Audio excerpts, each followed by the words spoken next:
Hey, this is Rick Caselge, injury specialist from exercisesforinjuries.com. In today's video, I wanted to go through what is anterior pelvic tilt before and after. And I'll get Jenna to help me out. And how I explain it to my clients is it's the position that your pelvis ends up being in.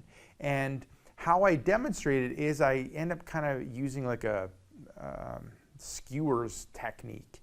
So you look on yourself, and Jenna will go through it, is you're finding your pelvis and you're working your way along the pelvis to the front until you get to the ASIS, and where it's like a sensitive hook area in the front of your pelvis. And that ends up being the first skewer that you end up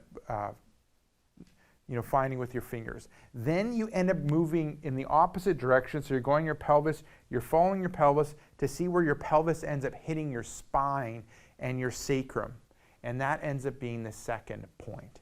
And you end up having one in the front and then one in the back, and then you want to see what that angle is. So Jen, I'll get you to find the point in the front. Okay, so we end up looking there, and then in the back. And there. So what we want to end up looking at is we want to see what that tilt is. Now with Jenna, she ends up being good and she ends up being normal. But things that you'll end up seeing is if someone is really anterior tilted, so we'll get you tilt, you'll end up seeing that angle increase when it comes to the two skewers. Now I'll go back to we'll go back to what's normal for you. Okay, and then if we go the opposite direction, posterior tilt. So we're looking at what angle is it at when it comes to the fingers. Now, if you read some of the older books from the 60s and the 70s, they'll talk about that you need to be like it needs to be perfectly straight when it comes to the pelvis. What they found is that things need to be tilted about 10 degrees forward, and that's kind of classified as normal. So Jenna ends up being that normal category. But with a lot of people, what they'll end up looking like before is really anterior, and then what they want is before is to be similar to like with Jenna.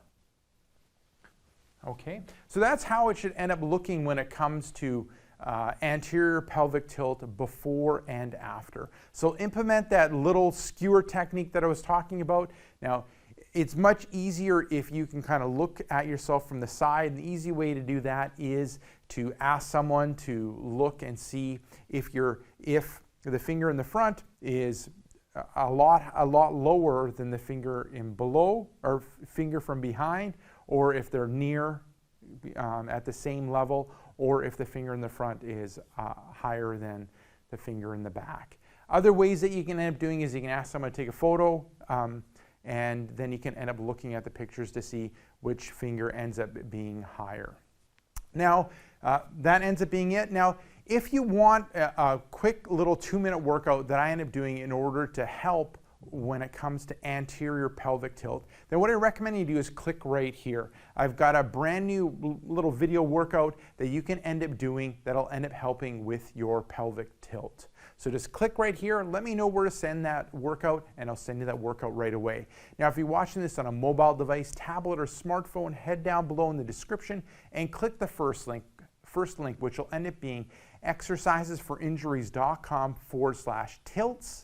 Let me know where to send that report, and I'll send you that report right away. Now, if you got benefit from this video, make sure to like this video. If you have a question or comment for me, leave it down below in the comment section. And lastly, hit subscribe in order to get future pain relieving videos.